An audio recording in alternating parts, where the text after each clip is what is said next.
بسم الله الرحمن الرحيم الحمد لله رب العالمين الصلاة والسلام على أشرف الأنبياء والمرسلين وعلى آله وصحبه أجمعين ومن تبعهم بإحسان إلى يوم الدين أما بعد فقد قال الله تعالى في محكم تنزيله العظيم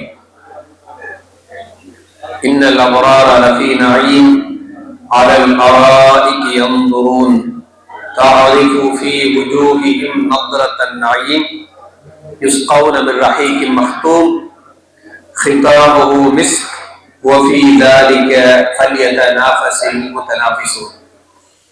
அன்பிற்குரிய எல்லாம் வல்ல அல்லாஹ் சுப்ஹானஹு வ தஆலாவுடைய நல்லடியார்களே, அல்லாஹ்வுடைய மாபெரும் கிருபையினால் இந்த புனித ரமலான் மாதத்திலே அதனுடைய பாதியை கடந்து நம்ம பயணித்துக் கொண்டிருக்கிறோம்.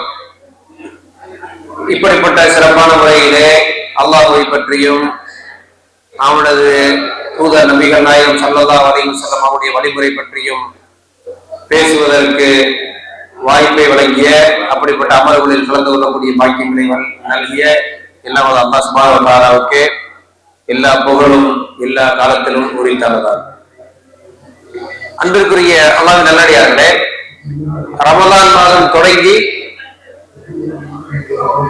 நம்ம இந்த மாதத்தின் பாதியை கடந்து விட்டோம். ஆனா பாதியை கடந்த மாதிரி ஒரு ஃபீலிங் இருக்கா உங்களுக்கு? இல்ல இப்பதான் ரமலான் ஸ்டார்ட் ஆன மாதிரி ஃபீலிங் இருக்கா? எப்படி இருக்க ஃபீலிங்? இப்பதான் ரமலான் ஸ்டார்ட் ஆச்சு, இன்னும் நிறைய டைம் இருக்கு அப்படின்னு தோணுது. இதை நம்ம யோசிச்சு முடிக்கிறதுக்குள்ள பெருநாளைக்கு உள்ள ஏற்பாடு நடக்க தொடங்கிடும்.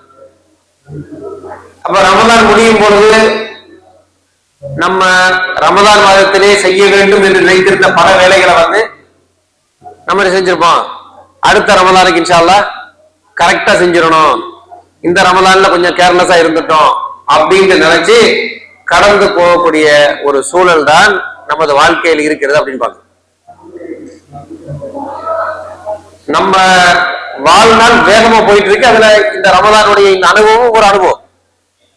இந்த சந்தர்ப்பத்திலே இன்னும் ஒரு 2 வாரம் நமக்கு இருக்கிறது. இன்ஷா அல்லாஹ் தஆலா முடிந்த அளவுக்கு இந்த ரமலானையும் பயன்படுத்தி, அதே போல நமது வாழ்நாளும் இன்னும் எவ்வளவு நாள் பாக்கி இருக்கு நமக்கு தெரியாது. ஆகவே இருக்கக்கூடிய வாழ்நாள்ல அதுல எவ்வளவு நாள் ஆரோக்கியமா இருக்கும்னு நமக்கு சொல்ல முடியாது. அப்ப ஆரோக்கியமா இருக்கக்கூடிய பாக்கி வாழ்நாளை அதிகமான முறையிலே பயன்படுத்தக்கூடிய முறையிலே விரைவாக நல்லவர்கள் செய்வதிலே நாம் ஆர்வம் காட்டி, நல்லவர்கள் செய்யக்கூடிய அந்த செயல்பாடுகளை நமது வாழ்க்கையில் பழக்க வழக்கத்துல ஒரு பழக்க வழக்கமாக கொண்டு வந்து இறை நெருக்கத்திற்காக முயற்சி செய்ய வேண்டும்.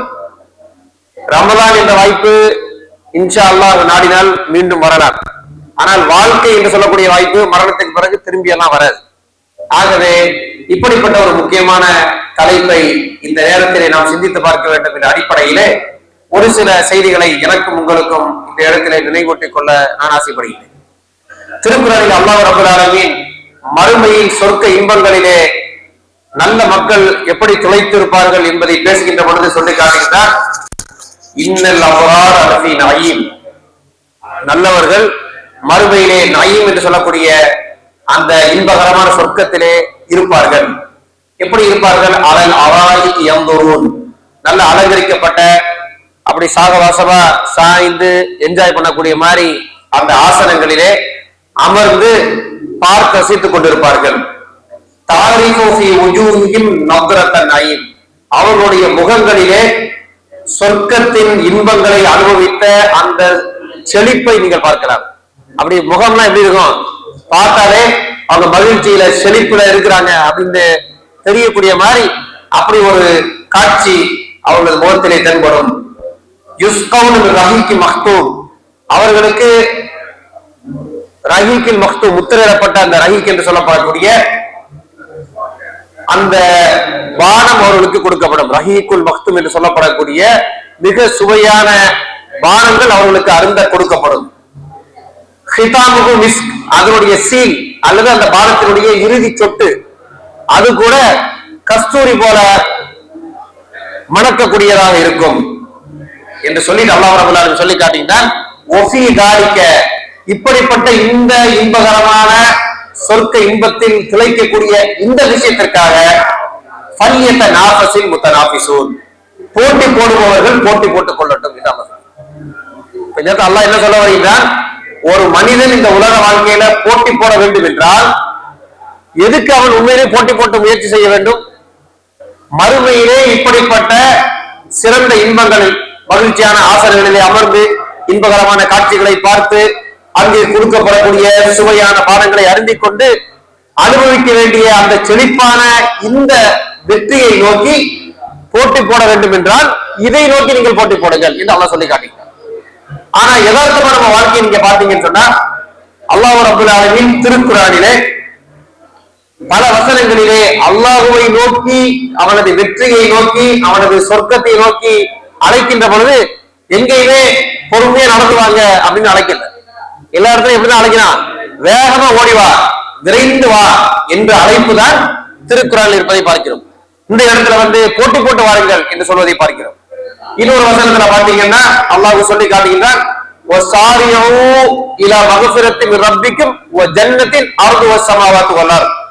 நீங்கள் அல்லாஹ்வுடைய பாவ மன்னிப்பின் பக்கமும் வானம் பூமி அளவுக்கு விசாலமான அந்த சொர்க்கத்தை நோக்கி விரைந்து வாருங்கள் அப்படின்னு அல்லாஹ் அழைக்கிறான். அப்ப அல்லாஹ் ரப்பல் ஆலமீன் அவனை நோக்கி அழைக்கக்கூடிய அழைப்பு அல்லது எந்த விஷயத்திற்கு ஒரு மனிதன் உண்மையிலேயே அவனது நேரங்களை செலவழித்து போட்டி போட வேண்டும் என்று நமக்கு சொல்லித் தருகிறானோ அது மறுமை வெற்றி என்பதாக இந்த வசனங்கள் நமக்கு தெளிவுபடுத்துவதை பார்க்கிறோம். அதே போல திருக்குறள் அல்லாஹ் சொல்லி காட்டுகின்றான், யா அய்யுஹல்லதீன ஆமனூ இதா நூதிய லிஸ்ஸலாத்தி மின் யௌமில் ஜும்ஆத்தி ஃபஸ்அவு இலா திக்ரில்லாஹ், ஜும்மாவுடைய நாளிலே தொழுகைக்கு நீங்கள் அழைக்கப்பட்டால் தொழுகை நோக்கி விரைந்து வாருங்கள். அப்ப தொழுகைக்கு வரது எப்படி வரணும்? ஃபஸ்அவு, விரைந்து வாருங்கள். ஃபைதா குதியத்தி ஸலாத்து ஃபன்தஷிரு ஃபில் அர்த், தொழுகை முடிஞ்ச பிறகு என்ன செய்யுங்க? பூமியில பறந்து போய் அல்லாஹ்வுடைய ரிஸ்கை தேடுங்கள். அப்ப ரிஸ்க் தேடுங்க எப்படி போங்க? நிதானமா போங்க, டென்ஷன் இல்ல, பொறுமையா போ. ஏன்னு சொன்னா உனக்கு என்ன ரிஸ்க் என்று அல்லாஹ் நிர்ணயித்தானோ அதை தாண்டி எல்லாம் அவசர அவசரமா தேடினாப்புல கிடைக்க போவது கிடையாது. தேட வேண்டும் என்ற கடமை நமக்கு இருக்கு. ஆனா வேக வேகமா போன ரிஸ்க் கூட கிடைச்சிருமா? அப்படி எல்லாம் கிடைக்காது. அதுக்காக நம்ம ரிஸ்க் தேடாம இருக்க முடியுமா? அப்படி இல்லை, நமது கடமையை நம்ம செய்யணும். ஆனா அவசர அவசரமா போனா நிறைய ரிஸ்க் கிடைக்கும் அப்படின்ற ஒரு ஃபீலிங்கை சைத்தான் உருவாக்குவார். அல்லாஹ் சொல்றான், பூமியில நீங்க பறந்து விரிந்து சென்று உங்க ரிஸ்கை தேடுங்க, அவசரப்பட தேவையில்லை. ஆனா எதுக்கு அவசரப்படுங்க? தொழுகைக்கு அழைக்க வேக வேகமாவா, சொர்க்கத்தை நோக்கி வேகமாவா என்று அல்லாஹ் சொல்லியிருந்தார். நம்ம என்ன செஞ்சுட்டு இருக்கிறோம்? நம்மளுடைய செயல்பாடு எப்படி இருக்கு? அல்லாஹ் அழைக்கக்கூடிய அழைப்பு வாரம், பிரச்சனை இல்லை, டைம் இருக்கு அப்படின்னு பொறுமையா வந்துகிட்டு இருக்கோம். உலக விஷயத்தை பொறுத்த வரைக்கும் வேகமா ஓடி போயிடும். கரெக்டா இல்லையா? நம்ம உள்டாவா விளைஞ்சிட்டு இருக்கிறோம். அல்லாஹ் என்ன சொல்றானோ நம்பும் போது மறுமை அதுக்கு தான் உழைக்க வேண்டும், அதுதான் உழைப்பதற்கு பெருமனையானது எல்லாம் ஒத்துக்கிறோம். ஆனா செயல்பாடுலாம் எப்படி இருக்கு? அதுக்கு ஆப்போசிட்டா உலக விஷயம்னா விரைந்து ஓடி போயிடுறோம். மறுமைன்னு சொன்னா கொஞ்சம் வெயிட் பண்ணு வர்றேன் என்று சொன்ன மாதிரி நம்ம செயல்பாடுகள் இருக்கிறது என்பதை நம்ம பார்க்கணும். அல்லாஹ் இதிலிருந்து நம்மை காப்பாற்ற வேண்டும்.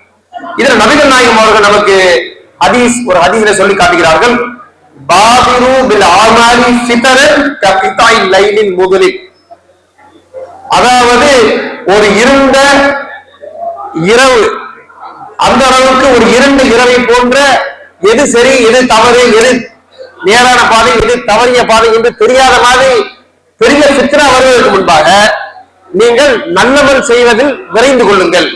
நல்லமல்கள் செய்வதில் விரைவதன் மூலமாக இந்த ஃபித்னா வருவதற்கு முன்பாக என்ன செய்யுங்க? இந்த மாதிரி உங்களது நல்லமல் செய்வதை பாருங்கள். ஏனென்றால் ஃபித்னா அதிகரித்தால் ஒருவன் இரவுல மூமினா இருப்பான், பகல்ல காஃபிரா மாறிடுவான். பகல்ல காஃபிரா இருந்தா இரவுல மூமினா மாறிடுவான். என்ன நடக்கும் என்றே தெரியாது. இப்படிப்பட்ட ஃபித்னா வரக்கூடிய காலத்துக்கு முன்பாக நல்லமல் செய்வதிலே நீங்கள் விரைவை காட்டுங்கள் என்று நபிகள் நாயகம் ஸல்லல்லாஹு அலைஹி வஸல்லம் அவர்கள் இந்த ஹதீஸிலே நல்லமல்கள் செய்வதிலே விரைவு காட்ட வேண்டும் என்று சொல்லுகிறார். அப்ப இந்த திருக்குறள் வசனம் இந்த ஹதீஸ் நமக்கு சொல்லி தரக்கூடிய மிக முக்கியமான விஷயம் என்னவென்று சொன்னால், நல்லமல்கள் செய்வது என்று வருகின்ற பொழுது அதில பிறகு செய்யலாம் என்று தள்ளி போடக்கூடாது. நல்லவன் செய்யக்கூடிய விஷயத்தை செய்ய வேண்டும் என்ற ஆசை வந்து விட்டால் விரைந்து செயல்படுத்துவதற்கு முன்னேற வேண்டும். ஏனென்றால் இன்று இந்த நொடி இந்த மணி பொழுதுதான் நம்ம கையில் இருக்கக்கூடிய, நாளைக்கு செய்யலாம் என்று தள்ளி போட்டால் நாளை என்பது நமக்கு என்ன கொண்டு வரும் என்று நமக்கு சொல்ல முடியாது. நாளை என்பது ஒன்று கிடைக்குமான்னு தெரியாது. அந்த நாளை என்பது நமக்கு எப்படிப்பட்ட ஒரு சூழலை கொண்டு வரும் என்று நம்ம உறுதியாக சொல்ல முடியாது என்பதை இந்த இடத்துல விளங்கிக் கொள்ள வேண்டும். அப்ப நம்ம நல்லவன் செய்வதில் ஏன் நம்ம லேட் பண்றோம் அப்படின்னு சொன்னா, யாருக்கையாவது நம்ம போய் கேளுங்க, நம்ம நல்லவன் செய்ய வேண்டும், அல்லாஹ்வுடைய மார்க்கத்திலே அல்லாஹ்வுடைய பணிக்காக நமது செயல்பாடுகளை அமைத்துக் கொள்ள வேண்டும் என்றால் நம்மளுக்கு என்ன உணர்வு இருக்குது? இப்ப நம்ம தொழில் செய்ய வேண்டிய அவசியம் இருக்குது. உடல் ஆரோக்கியத்தோடு இருக்கக்கூடிய இந்த காலகட்டத்திலே நம்ம நிறைய தொழில் செய்ய வேண்டும், நமக்கு குடும்ப தேவைகளை நிறைவேற்ற வேண்டும். இப்படி நம்ம கடமைகளை எல்லாம் முடிச்சுட்டு பிறகு முழுமையாக நம்ம என்ன செய்ய போறோம்? அல்லாஹ்வுடைய பாதையில செயல்பட வேண்டும் அப்படின்னு நம்ம நினைச்சுக்கிறோம். ஆனா என்ன நடக்காது? கடைசி வரைக்கும் இதையும் நம்ம முடிக்க மாட்டோம், கடைசி வரைக்கும் அதையும் நம்ம செய்ய மாட்டோம். இதான யதார்த்தம். எல்லாத்தையும் முடிச்சுக்கிட்டு நல்லவர்கள நேரத்தை செலவழிக்கலாம் என்றால் அது நடக்கக்கூடிய காரியமா? அப்படி இல்லை. நல்லவர்கள் எப்ப செய்ய வேண்டும் என்றால் வாழ்க்கையுடைய எல்லா தேவைகளும் இருந்து கொண்டே இருக்கும். பல பிரச்சனைகளுக்கு மத்தியிலே வாழ்ந்து கொண்டு இருப்போம். இதுக்கு அனைத்துக்கும் மத்தியிலே விரைவாக நல்லவர்கள் செய்து கொண்டே இருக்க வேண்டும். இப்படி செஞ்சா மட்டும்தான் நல்லவன் செய்யும். எல்லாம் முடிஞ்ச பிறகு நல்லவன் செய்யலாம்னு சொன்னா மௌத்தான பிறகு கபர்குழியில போய் தான் செய்யும். அதுக்கு சாத்தியம் இல்லை. ஆகவே பரபரப்பான வாழ்க்கைக்கு மத்தியில நேரத்தை எடுத்து நல்லவன் செய்ய வேண்டும். இப்ப உதாரணமா உடல் ஆரோக்கியமா இருக்கணும், என்ன செய்யணும்? பரபரப்பான வாழ்க்கைக்கு மத்தியிலேயே நீங்க எக்ஸசைஸ் செய்யணும், வாக்கிங் போகணும், அதே போல உணவை பேணிக் கொள்ள வேண்டும். எல்லாம் இந்த வாழ்க்கையின் ஓட்டத்திலே செய்யணும். ஒர்க்கெல்லாம் முடிஞ்ச 2வது அரைமடை நம்ம எக்ஸசைஸ் செய்யலாம் சொல்ல முடியுமா? பண்ண முடியாது. அப்ப வாழ்க்கையின் ஓட்டத்திலேயே நல்ல முறையில் செய்து கொள்ள வேண்டும். நம்ம உடல் ஆரோக்கியத்தை பார்த்துக் கொள்ள வேண்டும், குடும்ப உறவை பேணிக் கொள்ள வேண்டும். எல்லாத்தையும் வாழ்க்கை ஓட்டத்துக்குள்ளேயே நம்ம திட்டமிட்டு செய்தாக வேண்டும். அப்படி இல்லைன்னு சொன்னா நல்ல முறையில் செய்ய முடியாது. இதுக்கு நல்ல ஒரு உதாரணம் பாத்தீங்கன்னு சொன்னா, நபிகள் நாயகம் ஸல்லல்லாஹு அலைஹி வஸல்லம் அவங்கள்ட்ட ஒரு சஹாபி வந்து கேட்கிறாங்க, யா ரசூலல்லாஹ் ஐயு ஸதகதி ஆதமு அஜ்ரா, அதிகமான நற்கூலியை பெற்றுத் தரக்கூடிய சதகா எது என்று கேட்கிறார். அப்ப நபிகள் நாயகம் ஸல்லல்லாஹு அலைஹி வஸல்லம் அவர்கள் சொல்லி காட்டுகிறார்கள், அந்த சதக வஅன்த ஸஹீஹுன் ஷஹீஹுன் தக்ஷல் ஃபக்ர வ தஅமலுல் கினா என்று சொல்லி காட்டுகிறார். நீ எப்பொழுது, அதாவது அல்லாஹ்வுடைய பாதையிலே தர்மம் செய்வது, அல்லாஹ்வுடைய பாதையிலே சதக்கா செய்வது, கொஞ்சம் அமைதி, அல்லாஹ்வுடைய பாதையிலே சதக்கா செய்வதிலே மிகச்சிறந்த தர்மம் எது என்று சொன்னால், நீ ஆரோக்கியமாக இருக்கக்கூடிய வேளையிலே, உனக்கு பொருள் தேவை என்று இருக்கக்கூடிய நேரத்திலே, ஏழை ஆகிவிடக் கூடாது என்ற அச்சம் இருக்கக்கூடிய சூழலிலே, பணக்காரனாக வேண்டும் என்று ஆசை இருக்கக்கூடிய சூழல். அப்ப பாருங்க, ரசூல் 4 விஷயத்தை சொல்றாங்க. ஒன்றே நீ ஆரோக்கியமாக இருக்க வேண்டும், உனக்கு பண தேவை இருக்க வேண்டும், ஏழை ஆகிவிடக் கூடாது என்ற அச்சம் இருக்கும், பணக்காரனாக வேண்டும் என்று ஆசை இருக்கும். இவ்வளவுக்கும் மத்தியிலே நீ அல்லாஹ்வுடைய பாதையிலே பொருளை செலவழித்தால், இப்படி செலவழிக்கக்கூடியதுதான் மிக அதிகமான நற்கூலிக்கு பொருத்தமானது என்று நபிகள் நாயகம் ஸல்லல்லாஹு அலைஹி வஸல்லம் அவர்கள் நமக்கு சொல்லி தருவதை பார்க்கிறோம். இந்த சூழல் நம்ம எல்லாருக்கும் இருக்கா இல்லையா? நம்ம எல்லாரும் இந்த சூழல்ல தான் இருக்கிறோம். பணம் தேவை இருக்குது, அல்லது உடல் ஆரோக்கியம் இருக்கு அப்படின்னா சவுதியில வேலைக்கு வைக்க மாட்டாங்க, இந்த இடத்துக்கு எக்ஸிட் அடிச்சு ஊருக்கு போயிருப்போம். நம்ம இருந்தாலே என்ன அர்த்தம்? வேலை செய்யற அளவுக்கு ஆரோக்கியம் இருக்குன்றதுக்கு ப்ரூஃப். அப்ப ஆரோக்கியம் இருக்கு, பணம் தேவை இருக்கு, இல்லாட்டி இங்க இருக்க மாட்டோம், நம்மளே போயிருப்போம். கரெக்டா இல்லையா? ஆரோக்கியம் அவன் அனுப்பி இருப்பான், பணம் தேவையில்லை நம்ம போயிருப்போம். இப்ப அது 2 இருக்கு. ஏழை ஆகிடக்கூடாது, பணக்காரன் ஆகணும், இதனாலதான் இங்க இருக்கிறோம். அப்ப இவ்வளவுக்கு மத்தியில அல்லாஹ்வுடைய பாதையிலே பொருளை தாராளமாக செலவு செய்ய வேண்டும். மேலும் நபிகள் நாயகம் ஸல்லல்லாஹு அலைஹி வஸல்லம் என்கிறார்கள், ஒலா தும்பின் ஹத்தா இதா பலகத்தில் ஹுல்கூம், அதாவது மூச்சு தொண்டைக்குழியை எட்டும்ல அந்த அளவுக்கு நீங்க சதகா கொடுக்கறத டிலே பண்ணிட வேண்டாம். அப்படி டிலே பண்ண பிறகு இனிமே பொருளால உங்களுக்கு பிரயோஜனமே கிடையாது. நம்மளே மூத்தா போற நிலைமைக்கு வந்தாச்சு. எவ்வளவு மில்லியன் கணக்கான பொருள் இருந்தாலும் நமக்கு பிரயோஜனம் இல்லை. இப்படி வந்த பிறகு இந்த பொருள் அவன்கிட்ட கொடுக்குரு, இவன்கிட்ட கொடுக்குரு, இப்படின்னா நீங்க சொல்ல தேவையில்லை சார். நீங்க மூத்தா போயிட்டே இருக்க, பொருள் போக வேண்டிய யாருக்கு போயிடும். அந்த இடத்துல நீங்களா பிரிச்சு கொடுக்கணும் தேவை கிடையாது. மூத்தா போனா ஆட்டோமேட்டிக்கா பங்கு வச்சுருவாங்க, இன்ஷா அல்லாஹ் சண்டை போடாம பங்கு பண்ணிக்கிறாங்க. அப்ப பொருள் ஆட்டோமேட்டிக்கா போயிடும். அங்க ஒண்ணு நீங்க டென்ஷன் ஆக தேவையில்லை, போயிட்டே இருக்கு. எப்படி செலவழிக்கணும்? எப்ப நீ ஆரோக்கியமா இருக்கிறியோ, எப்ப உனக்கு பொருள் தேவையோ, எப்ப நீ ஏழையாகி விடுவாய் என்ற பயம் இருக்கிறதோ, எப்ப பணக்காரனாக வேண்டும் ஆசை இருக்கிறதோ, இப்ப நீ செலவழிச்சாதான் அந்த பொருள் செலவழிப்பில் என்ன இருக்குது, உயர்ந்த அந்தஸ்து இருக்கிறது. அதை நான் திருக்குறள்ல பாத்தீங்கன்னு சொன்னா அல்லாஹ் ரப்பல் ஆலமீன் இது பல ஜும்மா தொழுகை நம்ம ஓதக்கூடிய சூறாவை நம்ம கேட்கிறோம். வஅன்ஃபிகு மிம்மா ரஸக்னாக்கும் மின் கப்லி அன் யஅதி அஹதகுமுல் மௌத். ஒருவனுக்கு மரணம் வருவதற்கு முன்பாக அல்லாஹ்வுடைய பாதையிலே அவன் பொருளை செலவு செய்து கொள்ளணும். ஃபயக்கூல ரப்பி, மரணம் வந்துருச்சு, அந்த நேரத்தில் சொன்னா ஃபயக்கூல ரப்பி லவ்லா அஹர்தனி இலா அஜலின் கரீப், எனக்கு கொஞ்சம் டைம் கொடு யா அல்லாஹ், ஃபஅஸ்ஸதக வ அகும் மினஸ் சாலிஹீன், நான் போய் பொருளை எல்லாம் சதகா பண்ணிட்டு வரேன். அப்ப மௌத்தா போற டைம்ல என்ன சொல்ல போறேன், கொஞ்சம் சான்ஸ் கொடுத்தா போய் பொருளை சதகா பண்ணிட்டு வரேன். அப்ப அவனுக்கு என்ன பதில் சொல்லப்படும், இவ்வளவு நாள் டைம் இருந்துச்சு ஏன் பண்ணல, பண்ணுவதற்கு மௌத்தா போற வரைக்கும் டைம் இருந்துச்சு, மௌத்தா போனதுக்கு பிறகுதான் அந்த அறிவு வருகிறதா என்ற ஒரு கேள்வியை நாம் சந்திக்கக்கூடிய சூழல் ஏற்படும். ஆகவே நாம் என்ன விளங்கிக் கொள்ள வேண்டும் என்று சொன்னால், நல்லமல் செய்வதற்கு வாய்ப்பு கிடைக்கின்ற பொழுது விரைந்து அதை பயன்படுத்திக் கொள்ள வேண்டும். அப்படி ஒரு நல்ல வாய்ப்பு தான் இந்த ரமலான் மாதம் கூட. இந்த ரமலான் மாதம் இப்பொழுது நமக்கு கிடைத்திருக்கிறது, இன்னும் சில நாட்கள் இருக்கின்றன. கடைசி 10ல இன்ஷா அல்லாஹ் தஆலா நம்ம அல்லாஹ் ஹயாத்தா வைத்திருக்கிறோம். நம்ம லைலத்துல் கத்ர் என்ற அந்த புனிதமான, அதாவது 1000 ஆண்டுகளுக்கு சமமான அந்த இரவு இருக்கிறது. நம்ம பல வாழ்நாட்கள் இபாதத் செய்தா கூட அந்த ஒரு நாள் இபாதத் செய்த அளவுக்கு அந்த இபாதத் செய்த அளவுக்கு சமமாகாது. அப்ப அப்படிப்பட்ட வாய்ப்புகளை எல்லாம் அல்லாஹ் நமக்கு தந்திருக்கிறார். அப்ப இதையெல்லாம் நம்ம என்ன செய்யணும், இன்ஷா அல்லாஹ் நானும் நீங்களும் தொடர்ந்து இன்னும் அதிக ஆர்வத்தோடு, இதுவரைக்கும் ஏதோ ஒரு ஆர்வத்தில் செயல்பட்டோம் அல்ஹம்துலில்லாஹ், ஆனா இன்னும் ஆர்வத்தை நம்ம புதுப்பிச்சு கொண்டு அதிக ஆர்வத்தோடு மிச்சம் உள்ள நாட்களை மிக சிறப்பான முறையில் பயன்படுத்த வேண்டும். உதாரணமாக திருக்குறான் ஓதுதல், ஒரு நாளைக்கு ஒரு ஜூஸ் ஓதணும்னு பல பேர் திட்டம் போட்டிருப்போம். இப்ப எத்தனை பேர் 15 ஜூஸ் தாண்டிட்டோம் அப்படின்னு கேட்டா பல பேர் 15 ஜூஸ் தாண்டி இருக்க மாட்டோம். ஏன்னா அப்படி ஒண்ணு விட்டு இங்க ஒண்ணு விட்டு இங்க ஒண்ணு விட்டு 8வது ஜூஸ் 7வது ஜூஸ் அல்லது 3வது ஜூஸ் 4வது ஜூஸ்னு பல இடத்துல இருக்கலாம் நாம. அப்ப இப்பவும் மனம் கலந்துடாம எக்ஸ்ட்ரா ஒரு என்ன செய்யுது, எக்ஸ்ட்ரா ஒரு முயற்சி எடுத்து மிச்சம் விட்டதை ஈடுகட்டி இந்த ரமலான் மாதத்தை பயன்படுத்திக் கொள்ள வேண்டும். இதே உணர்வோடு நமது வாழ்க்கையும் பயன்படுத்திக் கொள்ள வேண்டும். ரமலான் மாதத்துக்கு மட்டும் இல்லை இந்த வேகம், முழு வாழ்க்கைக்கும் இந்த வேகத்தை பயன்படுத்திக் கொள்ள வேண்டும். அதே போல நபிகள் நாயகம் ஸல்லல்லாஹு அலைஹி வஸல்லம் அவர்கள் சொல்கிறார்கள், நீங்கள் நல்லமல் செய்வதனை விரைவு காட்டுங்கள், அதன் மூலமாக உங்களுக்கு மரணம் வருவதற்கு முன்னால் அல்லது மறுமை நாள் வருவதற்கு முன்பாக விரைந்து என்ன செய்யுங்க, நல்லமல் செய்வதிலே நீங்கள் முனைப்பை காட்டுங்கள் என்று நபிகள் நாயகம் ஸல்லல்லாஹு அலைஹி வஸல்லம் அவர்கள் நமக்கு கற்றுத் தருவதை பார்க்கிறோம். ஒரு சந்தர்ப்பத்திலே நபிகள் நாயகம் ஸல்லல்லாஹு அலைஹி வஸல்லம் அவர்கள் சஹாபாக்கள் மத்தியிலே சொல்கிறார்கள், எனது உம்மத்திலிருந்து ஒரு கூட்டம் கேள்வி கணக்கில்லாம சொர்க்கத்துக்கு போவாங்க, அவர்கள் ஒரு 70,000 பேர் இருப்பார்கள் என்று நபிகள் நாயகம் அந்த கூட்டத்தை பற்றி பேசுகிறார்கள்.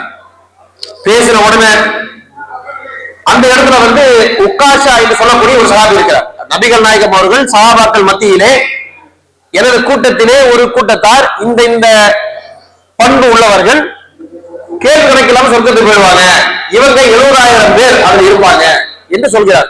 அப்ப உக்காஷா என்ற சஹாபி உடனடியாக அவர் சொல்லி காட்டுகிறார், யா ரசூலல்லாஹ் உதுவுல்லாஹ யஜ்அலனி மின்ஹும், யா நபியே அல்லாஹ் அந்த கேள்வி கணக்கில்லாம சொர்க்கத்துக்கு போகக்கூடிய அந்த கூட்டத்தில் என்னை மாற்றுவதற்கு நீங்க துஆ செய்யுங்க எந்திரிச்சு கேட்கிறார்.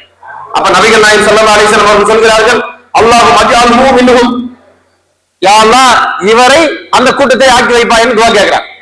அப்ப ஆட்டோமேட்டிக்கா மத்தவங்களுக்கு என்ன வந்திருக்கும், உடனே எல்லாம் எந்திரிச்சிருப்பாங்க இல்லையா, எந்திரிச்சு யா ரசூலுல்லாஹ் எங்களுக்கும் கேளுங்க. அதே மாதிரி இன்னொருத்தர் எந்திரிச்சு கேட்கிறார். அப்ப ரசூலுல்லாஹ் சொல்றாங்க, சபகக பிஹா உக்காஷா, இந்த விஷயத்துல உக்காஷா உங்களை எல்லாம் முந்திட்டார் அப்படின்னு சொல்லி முடிச்சார். அப்ப மத்தவங்களுக்கு எல்லாம் என்ன செய்யல, இந்த முதல் நபி தோழருக்கு கேட்ட மாதிரி துஆ கேட்டு அவங்களுக்கும் அந்த சொர்க்கத்துக்கு போகிற கூட்டத்தில் பங்கு கிடைக்க வேண்டும் என்று நபிகளார் என்ன செய்யல, அந்த மற்றவர்களுடைய அந்த வேண்டுகோளை அப்படி ஏற்றுக்கொள்ளவில்லை. என்ன சொல்றாங்க, உக்காஷா என்ன பண்ணிட்டாரு, இந்த விஷயத்துல உங்களை எல்லாம் முந்திட்டாரு, அவருக்கு அந்த சான்ஸ் கிடைச்சிருச்சு என்று சொல்வதை பார்க்க. அப்ப மறுமை விஷயம் வந்துட்டா ரொம்ப யோசிக்கலாம் கூடாது. ரொம்ப யோசிச்சுட்டு என்ன ஆயிடும், மௌத்து கூட வந்துடலாம். ஆகவே சான்ஸ் கிடைக்கும் பொழுது அதை பயன்படுத்திக் கொள்ள வேண்டும். கிடைத்த வாய்ப்பை நழுவ விட்டு விடக்கூடாது, வாய்ப்பை நழுவ விட்டு பிறகு வருத்தப்படக்கூடாது என்று சொல்லக்கூடிய இந்த அடிப்படைகளை இந்த ஹதீஸ், இந்த திருக்குறான் வசனங்களிலிருந்து புரிந்து கொள்ளலாம். நபிகள் நாயகம் ஸல்லல்லாஹு அலைஹி வஸல்லம் அவர்கள் நம்மளை எச்சரிக்கிறார், அது என்ன என்று சொன்னால் அவர்கள் சொல்லி காட்டுகிறார்கள், நிஅமத்தானி மக்பூனுன் ஃபீஹிமா கஸீரும் மினன் நாஸ். ரெண்டு அருள்கொடைகள். இந்த ரெண்டு அருள்கொடைகள் பொறுத்த வரைக்கும் பெரும்பாலான மக்கள் அதிலே நஷ்டவாதிகளாக இருக்கிறார். அந்த இரண்டு அருள்கொடைகளை பொறுத்த வரைக்கும் அதை பயன்படுத்தாமல் வாய்ப்புகளை இழந்த மக்களாகவே பெரும்பாலான மக்கள் இருக்கிறார்கள். இரண்டு அருள்கொடைகள். இந்த ரெண்டு அருள்கொடைகள் என்ன தெரியுமா? இருக்கும் என்னன்னு? ரெண்டு அருள்கொடைகளை மனிதர்கள் இழந்து கொண்டே இருக்கிறார்கள், அதில் நஷ்டவாதியாக இருக்கிறார்கள் நபிகளா சொல்றாங்க. என்ன ரெண்டு அருள்கொடைகள் சொல்ல முடியுமா யாரும்? அந்த ரெண்டு அருள்கொடைகள் என்னன்னு சொன்னால் அஸ்ஸிஹத்து வல் ஃபராகு, ஆரோக்கியமும் ஓய்வு நேரமும் என்று நபிகளா சொல்லுகிறார். ஆரோக்கியம், ஓய்வு நேரம். இந்த ஆரோக்கியமும் ஓய்வு நேரமும் சேர்ந்து கிடைக்கிறது அருள்கொடைகளுக்கு எல்லாம் அருள்கொடை. கரெக்டா இல்லையா? பல நேரத்துல எப்படி கிடைக்கும்? ஒண்ணு உடம்புக்கு முடியாம சோகம் இல்லாம ஆஸ்பத்திரி இருந்தீங்கன்னு சொன்னா ஓய்வு நேரமா தான் கிடைக்கும். ஆனா அதுல ஒண்ணும் பண்ண முடியாது. ஏன்னா அங்க என்ன கிடையாது? ஆரோக்கியம் கிடையாது. ஆரோக்கியமா இருக்கும்போது பிஸியாவே இருப்பாரு. அப்ப ஆரோக்கியம் என்ன செய்யுது? பயன் இல்லாம போயிடும். ஆரோக்கியமும் ஓய்வு சேர்ந்து கிடைச்சா சுப்ஹானல்லாஹ், அது மாதிரி ஒரு பெனிஃபிட் எதுவும் கிடையாது. ஆனால் எப்ப அது நன்மையாக மாறும் என்று சொன்னால், இப்படி கிடைக்கக்கூடிய வாய்ப்பை இறை நெருக்கத்துக்காக பயன்படுத்தினால் நன்மை. இப்படி கிடைக்கக்கூடிய அந்த வாய்ப்பை இழந்து விட்டால் என்ன கிடையாது? எந்த பிரயோஜனமும் கிடையாது. அப்ப ஒரு மனுஷனுக்கு உடல் ஆரோக்கியம், ஓய்வு நேரம், பணம், மூணு விஷயம் இருக்கு. கரெக்டா? பணம், உடல் ஆரோக்கியம், ஓய்வு நேரம், இது மூணு சேர்ந்து கிடைக்குமான்னு சொன்னா கிடைக்கும். அவன் எப்ப உடல் ஆரோக்கியத்தோட இருக்காரோ அப்ப அவன் ஓய்வு நேரமும் இருக்காது, பணமும் இருக்காது பெரும்பாலும். கரெக்டான? ஓய்வு இல்லாம பணத்துக்கு மேல சுத்திட்டு இருப்பான். கரெக்டா? நல்ல பணம் எல்லாம் பண்ண பிறகு நிறைய பணம் இருக்கும், ஆனா அவன் எந்த இழந்திருப்பான்? ஓய்வு நேரம் இருக்காது, ஆரோக்கியமும் இருக்காது. ரிட்டையர் ஆன பிறகு நிறைய டைம் இருக்கும், பணம் இருக்கும், என்ன இருக்காது? ஆரோக்கியம் இருக்காது. ஏதோ ஒண்ணு மிஸ் ஆகிட்டு தான். இதுக்கு இடையில நம்ம என்ன செய்ய வேண்டியிருக்கிறது? இறை நெருக்கத்தை அடைவதற்குரிய வேலைகளையும் நாம் செய்ய வேண்டியிருக்கிறது. நபிகள் நாயகம் ஸல்லல்லாஹு அலைஹி வஸல்லம் அவர்கள் அப்ப இந்த மனிதனுடைய வாழ்க்கையை பத்தி அல்லாஹ் ரப்பல் ஆலமீன் திருக்குர்ஆன் வசனத்துல அழகா தத்ரூபம் நம்ம சொல்லி காட்டுகின்றார். அல்லாஹுல்லதி ஹலகக்கும் மின் பாஸின் சும்ம ஜஅல மின் பாதி பாஸின் குவத்தன் சும்ம ஜஅல மின் பாதி குவத்தின் பாஸன் வ ஷைபா என்று அல்லாஹ் சொல்லி காட்டுகிறார். அல்லாஹ் ரப்பல் ஆலமீன் உங்களை படைக்கின்ற பொழுது பலகீனத்துல படைச்சான். நம்ம குழந்தைய பிறந்தோம், பலகீனத்துல இருந்தோம். நமது தாய் தந்தையர்கள், தாய் நம்மளை பால் ஊட்டி வளர்த்தாங்க. தாய் தந்தையர்கள் வந்து கொஞ்சம் ஒரு 15 வயசுக்கு எல்லாம் பிறகுதான் என்னது உடம்புல ஒரு கூவத்து, ஒரு ஆரோக்கியம் வந்துச்சு. கரெக்டா? அதுக்கு பிறகு அல்லாஹ் சொல்றா சும்ம ஜஅல மின் பாதி பாஸின் குவத்தன், அதுக்கு பிறகு உங்களுக்கு ஆரோக்கியத்தை கொடுத்தோம், வலுவை கொடுத்தோம். அந்த நேரத்துலதான் நீங்க உழைத்தீர்கள், பொருளை சம்பாதிச்சீங்க, பெரிய பிசினஸை கட்டுனீங்க, வீடை கட்டுனீங்க, மாளிகை கட்டுனீங்க, என்னென்னமோ நீங்க செஞ்சீங்க. அதுக்கு பிறகு இன்னொரு சூழல் வரும். அது என்ன என்று சொன்னால் அவர் சொல்லி காட்டுகின்றார், சும்ம ஜஅல மின் பாதி குவத்தின் பாஸன் வ ஷைபா. இந்த குவத்துக்கு பிறகு அல்லாஹ் ஹயாத்தை கொடுத்திருந்தால் நமக்கு அல்லாஹ் ஹயாத்தை, நீண்ட ஹயாத்தை, ஆரோக்கியமான வாழ்க்கை தர வேண்டும். இறுதியில பலகீனத்தையும் முதுமையும் அடைவார். அப்ப கடைசியில் என்ன ஆகும்? முதுமை, பலகீனம். அப்ப இதுல செயல்படக்கூடிய பகுதி எது? நம்ம எல்லா வேலையும் முடிச்சு சம்பாதிச்சு வீடு கட்டி ரிட்டையர்மெண்ட் ஆன பிறகு அதுக்கு பிறகு இறைவனை பாதையில் செயல்படலாம்னு சொன்னா என்ன போயிடும்? கூவத்து போயிடும். பலகீனமும் முதுமையும் மிச்சம். இப்ப பலகீனமும் முதுமையும் இருக்கக்கூடிய நேரம் செயல்படுவதற்கு பொருத்தமான நேரம் கிடையாது. அப்ப எவ்வளவுதான் அறிவு இருந்தாலும், எவ்வளவு தெளிவு இருந்தாலும் என்ன செய்ய முடியாது? நம்மளும் இபாதத் பண்ண முடியாது. மக்களுக்கு அறிவுரை சொல்லி சமுதாய பணி அல்லது மார்க்க பணி, எந்த பணியும் செய்ய முடியாது. அப்ப பணியை செய்யக்கூடிய டைம் என்னன்னு சொன்னா, நமக்கு நம்ம குழந்தையாக பிறந்த அந்த பலகீனம், முதுமை, அதே போல வயோதிகம் என்று சொல்லக்கூடிய பலகீனம், இதுக்கு மத்தியில இருக்கிற வாழ்க்கை இருக்கு பாத்தீங்களா? ஒரு 20 வயசுல இருந்து தொடங்கி ஒரு 60-65 வயசு வரைக்கும், இன்ஷா அல்லாஹ் 65 வயசு வரைக்கும் நம்ம இளம கணக்கு வச்சிருக்கோம். ஏன்னா நமக்கு 60 நெருங்கிறதுனால ஒரு 10 வருஷம் சேர்த்தாச்சு. சரியா? அப்படி சேர்த்து ஒரு இளமை வச்சா கூட அதுக்கப்புறம் என்ன ஆக போகுது? முதுமையும் வயோதிகமும் ஏற்படும். அதுக்கு பிறகு செயல்பட முடியாது. ஆகவே குறைந்த நேரம் தான் நம்ம கையில் இருக்குது, அதுல விரைந்து செயல்பட வேண்டும். அப்படி செயல்பட மறுத்தால், அப்படி செயல்பட மறந்தால் மறுமையிலே அவர்கள் எழுந்த பிறகு அல்லாஹ் சொல்லுவாங்க, எங்களது வாழ்க்கை, உலக வாழ்க்கை எப்படி இருந்துச்சு? சும்மா சொற்ப நேரம் என்று சொல்லுவார்கள். அப்ப அந்த இடத்துல எங்களுக்கு வாய்ப்பு கொடுங்க, திருப்பி அனுப்புங்க, சான்ஸ் கொடுங்கன்னு சொன்னா என்ன செய்யப்படாது? ஒண்ணும் கொடுக்கப்படாது. ஏற்கனவே சான்ஸ் கொடுத்தாச்சு, அதை நீ செயல்படுத்தி இருக்க வேண்டும் என்று சொல்லப்படும். அல்லாஹ் ரப்பல் ஆலமீன் திருக்குர்ஆன்ல ஒரு வசனத்திலே சொல்லி காட்டுகிறார், வஸ்ஸாபிகூன் அஸ்ஸாபிகூன், அதாவது மறுமையிலே சொர்க்கத்துல செல்லக்கூடிய மக்களுடைய பலர், அதாவது பல பகுதிகளாக பிரித்து அதுல ஒரு குரூப் விரைந்து சொர்க்கத்துக்கு செல்லக்கூடிய கூட்டமா இருப்பார்கள். சூரா வாக்கியால வருகிறது, அஸ்ஸாபிகூன் அஸ்ஸாபிகூன் வஸ்ஸாபிகூன் அஸ்ஸாபிகூன் என்ற அந்த வசனம் வருகிறது. அது என்னவென்றால் யார் முந்தியவர்களோ அவர்கள் தான் முந்தியவர்கள். அப்ப இதுக்கு அறிஞர்கள் சொல்கின்ற பொழுது சொல்லி காட்டுகிறார்கள், யார் இந்த உலகத்திலே இறை நெருக்கத்திற்காக நல்லமல் புரிவதிலே முந்தி விரைகிறார்களோ இவர்கள் தான் மறுமையிலே சொர்க்கத்தில் நுழைவதிலே விரையக்கூடிய மக்களாக இருப்பார்கள். இங்க இதுக்கு யார் அவசரம் காட்டுறாங்களோ அதுல அங்கு அவசரமாக நுழையக்கூடிய வாய்ப்பை பெறுவார்கள். அப்ப இங்க அவசரம் காட்டலன்னு சொன்னா மறுமையில் என்ன செய்ய முடியாது, இந்த வாய்ப்பு கிடைக்க அல்ல வாய்ப்பை இழக்கக்கூடிய சூழல் ஏற்பட்டு விடலாம். அல்லாஹ் ரப்பல் ஆலமீன் நம் அனைவரையும் அதிலிருந்து பாதுகாத்து அருள் புரிய வேண்டும். நபிகள் நாயகம் ஸல்லல்லாஹு அலைஹி வஸல்லம் அவர்கள் இந்த உலக வாழ்க்கை எப்படி இருக்கிறது என்று படம் பிடித்து காட்டுவதற்கு ஒரு ஹதீஸிலே ஒரு படமே போட்டு காட்டுகிறார். அதுல என்ன சொல்றாங்கன்னு சொன்னா, ஒரு ஒரு இப்படி ஒரு கட்டத்தை வரைகிறாங்க. அப்படி கற்பனை பண்ணிக்கிறீங்க, இப்படி ஒரு கட்டம் வரைகிறாங்க. ஓகே, கற்பனை வந்துச்சா கட்டம்? என்ன வந்துச்சா இல்லையா? வந்துருச்சு. ஓகே, அந்த கட்டத்துக்கு நடுவில் ஒரு லைன் போட்டு இந்த கட்டத்தையும் தாண்டி வெளியே வரைக்கும் போகுது. அப்படி போட்டாங்க லைன் போட்டுட்டு அப்புறம் இந்த லைன் சைடுல இப்படி இப்படி இப்படி இப்படி லைன் குட்டி குட்டியா லைன் போட்டாங்க. ரசூல் ஸல்லல்லாஹு அலைஹி சொன்னாங்க, இந்த நீளமா லைன் போகுதுல்ல கட்டத்தெல்லாம் தாண்டி வெளியில, இதுதான் ஒரு மனிதனுடைய ஆசை, அபிலாஷை. இந்த அளவுக்கு நம்ம நீண்ட காலம் இருந்து எல்லாமே செஞ்சிருவோம்னு ஒரு ஆசை, இது கட்டத்தை தாண்டி வெளியே போகுது. ஆனா ரசூலுல்லாஹ் சொல்றாங்க, இந்த கட்டம் தான் அந்த வாழ்க்கை. அப்ப எப்பவுமே நம்ம வாழ்க்கையை தாண்டி நமது ஆசை, எதிர்பார்ப்பு, அபிலாஷை எங்கேயோ நீளத்துல இருக்கும். நம்ம அதாவது நம்முடைய ஆசைப்படி பார்த்தோம்னா நம்ம 200-250 வருஷம் வாழணும், அதுல 1000 வருஷம் வாழணும். ஆனா 60 வயசு 65 வயசு இங்க மேட்ட முடிஞ்சிடும். அப்ப மூத்தா போகும்போது ஆசை, நீண்ட ஒரு ஆசையை வெளியே விட்டுட்டு தான் ஒருத்தர் மூத்தா போவா. மூத்தா போற எல்லாருமே பல எதிர்பார்ப்புகளை விட்டுட்டு மூத்தா போவான். ஏன்னா அவனுடைய வாழ்க்கை ஒரு கட்டம், ஆனா அவன்றது ஆசை, எதிர்பார்ப்பு, அபிலாஷை இதெல்லாம் நீளமா வெளியே இருக்குது. எல்லாரும் மனித வாழ்க்கை போயிருக்கு. இருக்கிற இந்த குட்டி குட்டியா லைன் போட்டாங்களே சைட்ல, அதை சொல்றாங்க, அவனுக்கு பல சோதனைகள் வந்திருக்கும்.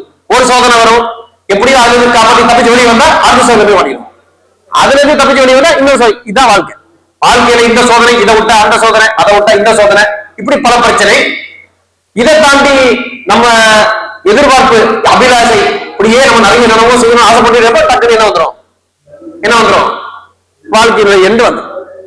இதுதான் மனிதனுடைய வாழ்க்கை. அப்ப நம்ம வாழ்க்கையினுடைய அல்லாஹ் நமக்கு கொடுத்த அந்த வருடங்களை தாண்டி நம்ம என்ன இருக்குது, நம்ம எதிர்பார்ப்புகளும் நமது ஆசாபாசங்களும் நீண்டு இருக்கிறது. ஆகவே இதுல கவனமா இருக்க வேண்டும் என்பதை இந்த ஹதீஸின் மூலமாக நபிகள் நாயகம் ஸல்லல்லாஹு அலைஹி வஸல்லம் அவர்கள் ஒரு படம், அதாவது வாழ்க்கையை ஒரு படம் பிடித்தே காட்டுகிறார் என்று சொல்லக்கூடிய மாதிரி படமாக வரைந்தே கருத்து நமக்கு என்ன செய்றாங்க, நபிகள் நாயகம் ஸல்லல்லாஹு அலைஹி வஸல்லம் அவர்கள் விளக்கி இருக்கிறார்கள் என்பதை பார்க்கிறோம். இறுதியாக ஒரே ஒரு ஹதீஸ்ல நம்ம இறந்த பிறகு என்ன நடக்கும் என்பதை பற்றி ஒரு ஹதீஸ்ல ஒரு சம்பவம் வருகிறது. அந்த சம்பவத்திலே சொல்லப்படுகிறது, ஒரு மனிதன் இறந்து விட்டால், ஒரு நல்ல மனிதனாக இருந்தார். நல்ல மனிதனா என்ன அர்த்தம், நல்லவன் புரிந்திருக்கிறார், நிறைய இபாதத்துகளோடு இருக்கிறார், மறுமையிலே வெற்றிக்கு உரியவனாக இருந்தால், அப்படிப்பட்ட ஒரு மனிதனாக இருந்தால், ஒரு மக்கள் அமலுஹு லஹு ஃபீ சூரத்தி ரஜுலின் ஹஸனில் வஜ்ஹி தய்யிபிர் ராயிஹத்தி ஹஸனில் சியாப், அந்த மனிதனுக்கு அவனுடைய நல்லவர்கள் ஒரு நல்ல மனிதனுடைய தோற்றத்திலே காண்பிக்கப்படும். இது எங்க காட்டப்படுது, எங்க கபூர்ல ஒரு நல்ல மனிதனுடைய தோட்டத்தில் வருவான். நல்ல உடை, நல்ல நறுமணம் காணக்கூடிய ஒரு கோலத்துல, அதே போல அழகான முகம், அப்படி ஒரு நல்ல மனிதன், நல்ல உடை, நல்ல மனத்தோடு ஒரு மனிதன் வருவான். அவன் சொல்லுவான், அபிஷேகமா ஆப்தக் அல்லாஹு லக், அல்லாஹ் உனக்கு ஏற்படுத்தின நல்ல விஷயங்களை கொண்டு நீ நற்செய்தி பெறுவாய் என்று சொல்லப்படும். அப்ப இந்த மனிதன் அந்த அமல் மனிதராக அந்த அமலை பார்த்து சொல்லுவான், பஷரக் அல்லாஹ் பிஹைர், அல்லாஹ் நல்ல விஷயத்தை கொண்டு நற்செய்தி சொல்லட்டும். மன் அன்த, நீ யார்? அப்ப இதுவரைக்கும் இவனுடைய அமலை இவன் சந்திக்கல. நம்ம அமலை நம்ம மனிதனா சந்திப்பாங்க, இப்ப நல்ல விதத்துல சந்திச்சா நமக்கு நல்லது. அப்ப சொல்லுவான் மன் அன்த என்று சொல்லி அவன் சொல்றான், ஆனா ஒரு மூஞ்சியை பார்த்தா ஏதோ நல்ல விஷயத்துக்கு வந்த ஆள் மாதிரி தான் தெரியுது அப்படின்னு சொல்றான். யாரும் தெரியல, ஆனா இவன் என்ன அந்த அந்த லுக் எல்லாம் பார்க்க எப்படி இருக்கு, ஏதோ நல்ல விஷயத்துக்கு வந்த ஆள் மாதிரி தான் அவங்களை பார்த்தா தெரியுது, ஏதோ பிரச்சனை பண்ணிட மாட்டீங்கன்னு தெரியுது என்று சொல்லுகிறார். அப்ப அந்த அமலாக வந்த மனிதன் அந்த இடத்துல சொல்லுவார், இதுதான் உனக்கு வாக்களிக்கப்பட்ட அந்த நாள் அல்லது உனக்கு வாக்களிக்கப்பட்ட அந்த விஷயம் என்று சொல்லிவிட்டு அந்த மனிதனாக வந்த அவனது அமல் சொல்லும், ஆனா அமலுக்க சாலி, நான் தான் உனது நல்லவன், என் மனசுல வந்திருக்கிறேன் என்று சொல்லிட்டு அல்லாஹ் மீது ஆணையாக மா அலிம்துக்க இல்லா குன்த ஸரீஅன் ஃபீ தாஅத்தில்லாஹி பதீஅன் அன் மாஸியத்தில்லாஹ். இதான் அந்த பஞ்ச் டயலாக். அந்த அது சொல்லுது, வல்லாஹி நான் ஒரு காலத்துல உன்னை நான் பார்க்கல, அல்லாஹ்வுக்கு இபாதத் செய்யக்கூடிய விஷயத்துல நீ விரையக்கூடியவனாகவும் அல்லாஹ்வுக்கு மாறு செய்யக்கூடிய விஷயத்துல நீ ரொம்ப ஸ்லோவா செயல்படக்கூடியவனாக அன்றி உன்னை பார்க்கல. எப்போ நீ பார்த்தாலும் அல்லாஹ்வுக்கு இபாதத் என்றால் வேகமா இருக்கிறதுல, அல்லாஹ்வுக்கு மாறு செய்வதுல ரொம்ப ஸ்லோவா இருக்கிற, இப்படித்தான் நான் உன்னை பார்த்தேன். அப்படி இங்க பார்த்தா தான் மறுமையில இந்த ஆள் அமலாக வந்து இந்த மாதிரி நற்செய்தி நமக்கு சொல்லுவார் என்பதை புரிந்து கொள்ள வேண்டும். ஆகவே அல்லாஹ் ரப்பல் ஆலமீன் அல்லாஹ்வுக்கு கட்டுப்படக்கூடிய விஷயத்திலே விரைந்து செயல்படக்கூடிய மக்களாக, அல்லாஹ்வுக்கு மாறுபாடு செய்யக்கூடிய விஷயங்கள் என்று வருகின்ற பொழுது சுலோவா அதுல நெருங்காம நம்மளை பாதுகாக்கக்கூடிய மக்களாக நம்மை அமைத்துக் கொள்ள வேண்டும். அல்லாஹ் ரப்பல் ஆலமீன் இப்படிப்பட்ட முறையிலே மறுமை வெற்றிக்காக, இறை நெருக்கத்துக்காக தொடர்ந்து முயற்சிக்கூடிய மக்களாக, தொடர்ந்து நமது வாழ்க்கையில எல்லா நாட்களிலும் அல்லாஹ்வை நெருங்குவதற்கின்ற சில செயல்பாடுகளை வகுத்துக் கொண்டு தொடர்ந்து அந்த அடிப்படையிலே பயணிக்கக்கூடிய மக்களாக நம்மை ஆக்க வேண்டும்.